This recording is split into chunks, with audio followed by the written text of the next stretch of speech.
கர்த்தருடைய நாமம் மகிமைப்படுவதாக.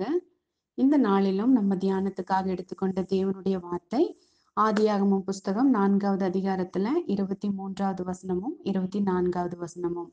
லாமைக்கு தன் மனைவிகளை பார்த்து, ஆதாளே சில்லாளே, நான் சொல்வதை கேளுங்கள். லாமேக்கின் மனைவிகளே, என் சத்தத்திற்கு செவி கொடுங்கள். எனக்கு காயம் உண்டாக ஒரு மனுஷனை கொன்றேன், எனக்கு தழும் உண்டாக ஒரு வாலிபனை கொலை செய்தேன்.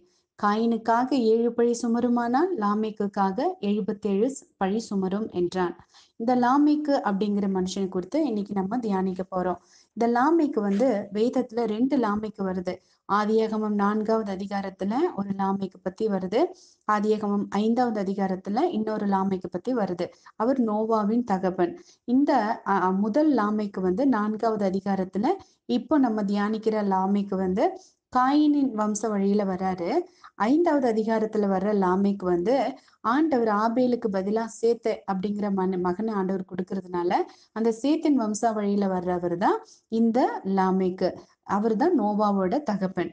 இப்போ இன்னைக்கு நம்ம தியானிக்க போறது காயினின் வழி சந்ததியில வந்த இந்த லாமேக்க பத்தி நம்ம தியானிக்க போறோம்.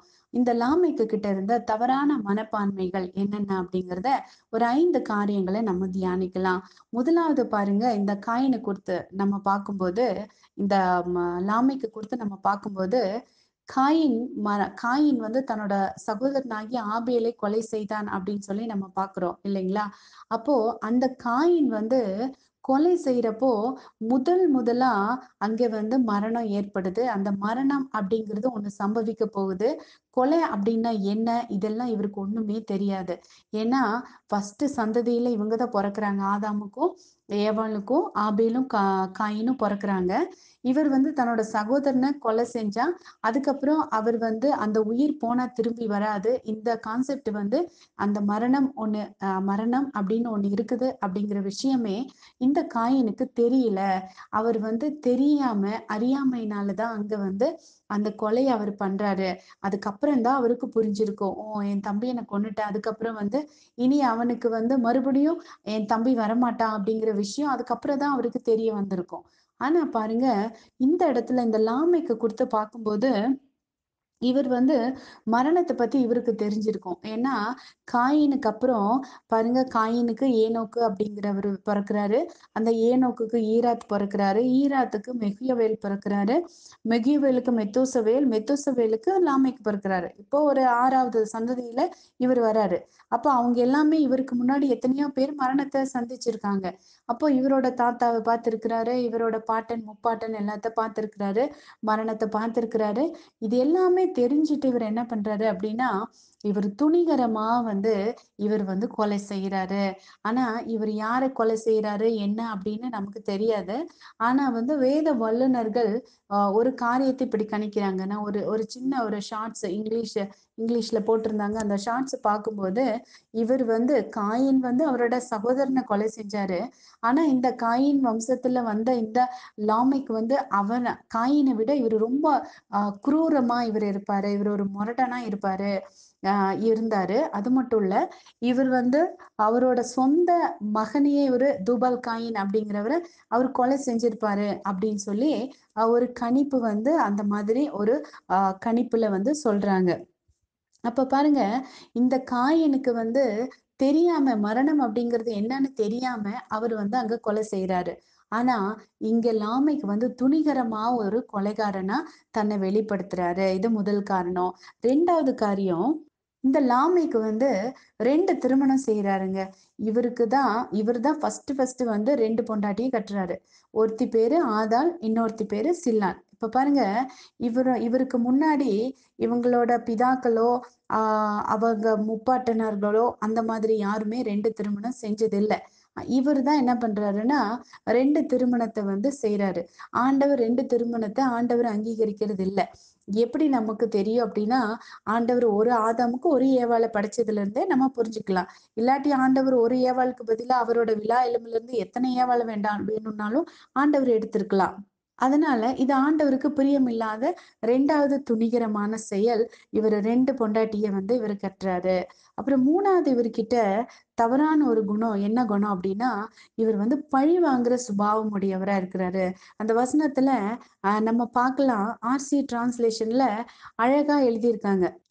லாமேக்கு தன் மனைவியரிடம், "ஆதா, சில்லா, நான் சொல்வதை கவனியுங்கள். லாமேக்கின் மனைவியரே, என் சொல்லுக்கு செவிகொடுங்கள். என்னை காயப்படுத்தியதற்காக ஒருவனை நான் கொன்றுவிட்டேன்.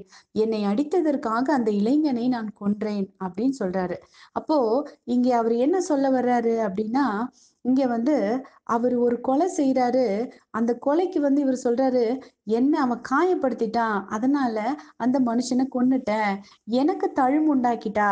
அதனால அந்த மனுஷன வந்து அந்த வாலிபன நான் கொலை செஞ்சுட்டேன்" அப்படின்னு சொல்றாரு. வேதத்துல பழிவாங்குதல் எனக்குரியது. நானே பதில் செய்வேன் அப்படின்னு ஆண்டவர் சொல்றாரு.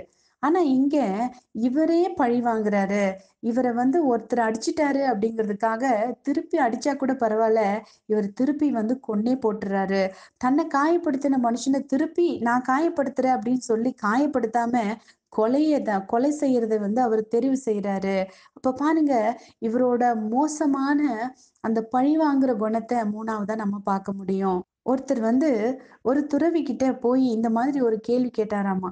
என்னன்னு கேள்வி கேட்டாருன்னா, "கோபம் அப்டின்னா என்ன?" அப்டின்னு சொல்லி கேள்வி கேட்டாராமா.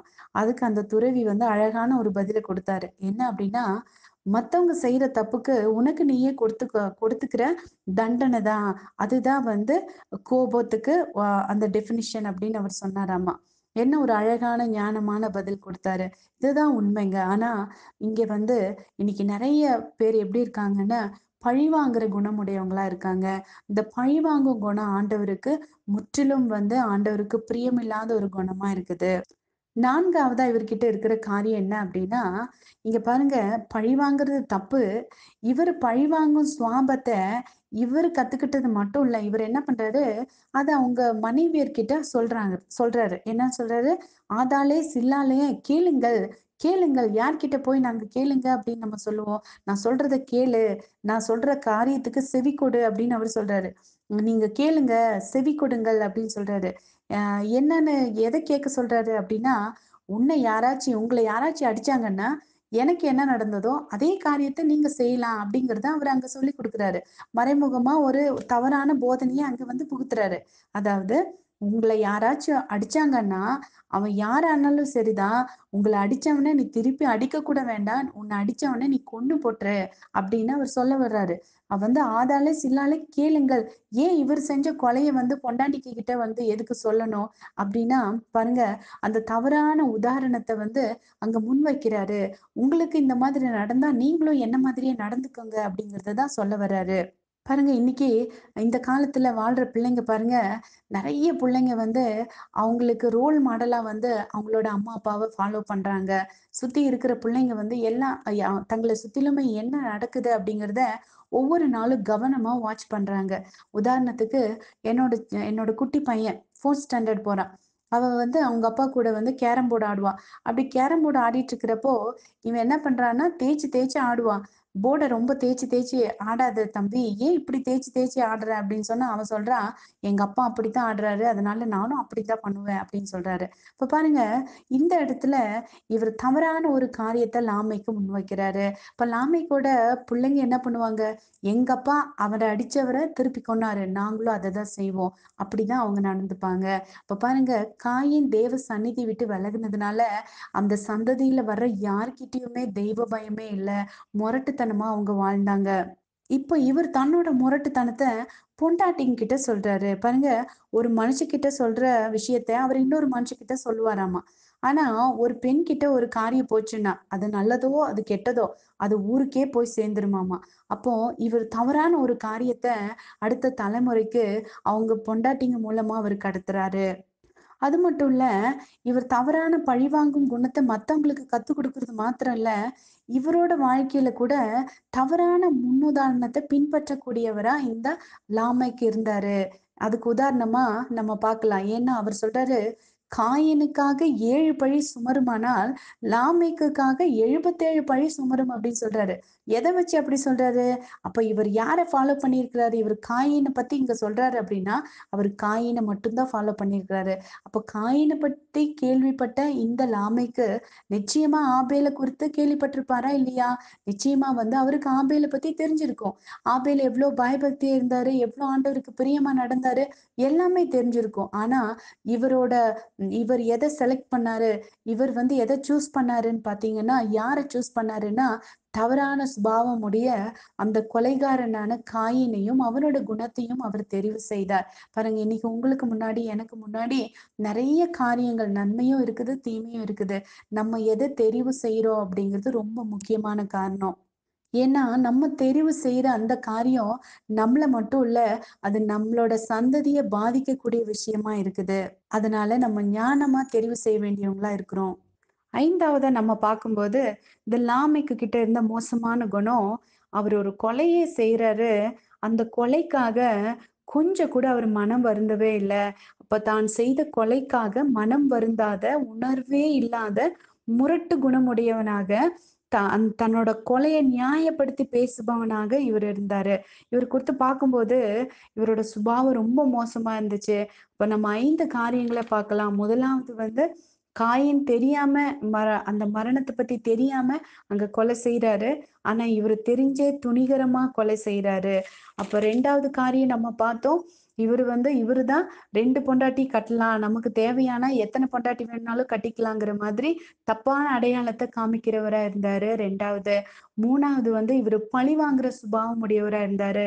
இவருக்கு ஒண்ணு அப்டின்னா, இவர் வந்து இவர யாராவது அடிச்சாங்கன்னா, இவர யாராவது காயப்படுத்துனாங்கன்னா, திருப்பி கொலை செய்ற அளவுக்கு பழிக்கு பழி வாங்கக்கூடியவரா இருந்தாரு.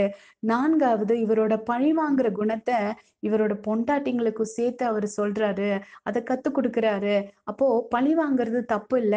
நான் இப்படித்தான் இருக்கேன். உங்களுக்கு இப்படி நடந்தா நீங்களும் இப்படித்தான் நடந்துக்கோங்கங்கிற மாதிரி தப்பான காரியத்த பதிவு பண்றாரு. அடுத்த தலைமுறைக்கும் சேர்த்து பதிவு பண்றாரு. 5வது தான் செய்த கொலைக்காக அவர் கொஞ்சம் கூட மனஸ்தாபப்படவே இல்ல. கொஞ்சம் கூட மனம் வருந்தவே இல்ல. இதெல்லாம் பார்க்கும்போது, இவர்கிட்ட இருக்கிற அந்த தவறான குணாதிசயங்கள் வந்து வெளிப்படுறத வந்து நம்ம பார்க்குறோம். இது கொஞ்சம் கூட ஆண்டவருக்கு பிரியமே இல்லாத குணாதிசயமா இருக்குது. இன்னைக்கு உங்களோட வாழ்க்கையில, என்னோட வாழ்க்கையில நம்மள கொஞ்சம் நம்ம ஆராய்ந்து பார்க்கலாமா? ஏதாவது இப்படிப்பட்ட தவறான குணாதிசயங்கள், லாமேக்கு கிட்ட இருந்த தவறான சுபாவங்கள் நம்ம கிட்ட இருந்துச்சுன்னா, நம்ம ஆண்டவர்கிட்ட கேட்டு அதிலிருந்து வெளிய வரணுங்கிறதுக்காக நம்ம ஜெபிக்கலாம். ஆண்டவரே, இந்த அருமையான வேலைக்காக உமக்கு நன்றி.